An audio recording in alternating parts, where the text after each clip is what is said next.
Экс-полицей Беріктің білегіндегі кісен жақында шешілді. Ол погон тағып жүргенінде көшедегі жігіттермен жұдырықтасып істі болады. 5 жыл арқалап абақтыға аттанады. Қапаста қызуғанды жігіт шатақ топтың назарына ілігіп, идеологиялық илеуіне түседі. Мен түрмеге түскен кезімде мені күтіп алып, намаз оқитын кісілер. Сол өз айтты маған, намаз оқисың ба? Мен 2 айдан кейін, шамамен 2 айдан кейін оқимын дедім. Осман деген кісі ол кісі. Ол кісі сол жақта үйреткен, ол жақта ондай білім де жоқ. Ол жақта адам айтады, соны айтқанымен жүресің. Түрмедегі криминал мен радикалды топқа ортақ нәрсе оқшауланғанды қалайды. Қоғам мен заңды мойындамайды.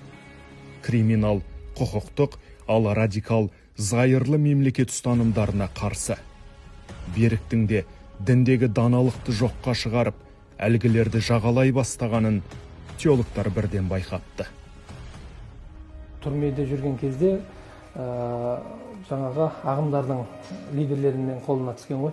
Такфирге шығаратын, жаңағы соғыс мәселесіне байланысты, жихад мәселесіне байланысты аяттардың бәрін жаттап алған.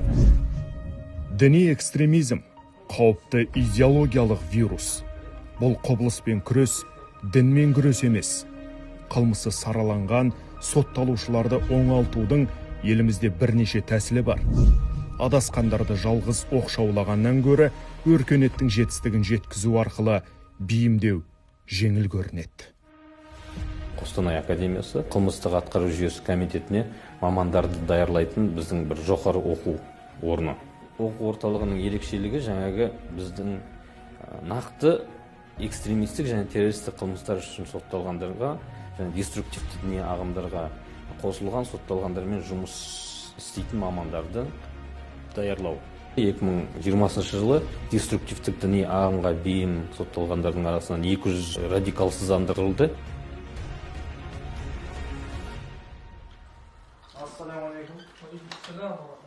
Мамандар Беріктің құрдымға құлауына жол бермей, диагнозын дөп анықтады. Ем-дом жасады.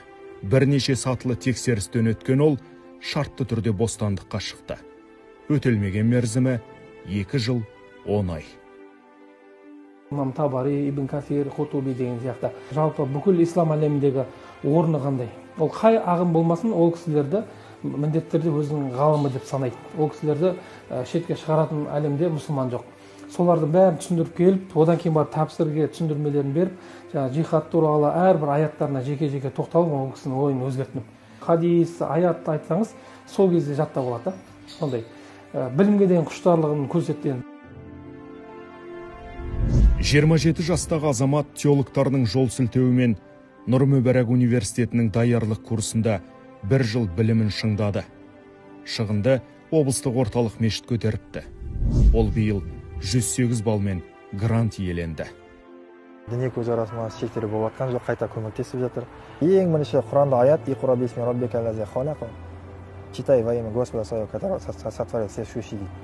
Оқы Раббыңның атымен дейді, бүкіл әлем жаратқан. Мысалы, ең бірінші аят ол оқы дейді. Білім болмаса, адам адасып кетеді. Берік адасып барып, мамандармен таласып, талып, бүгінде ескірді. Ол жұтатын ортадан арылып, жұтылмаудың жолын тапты. Бұл оның жеңіл жолмен келмеген жеңісі.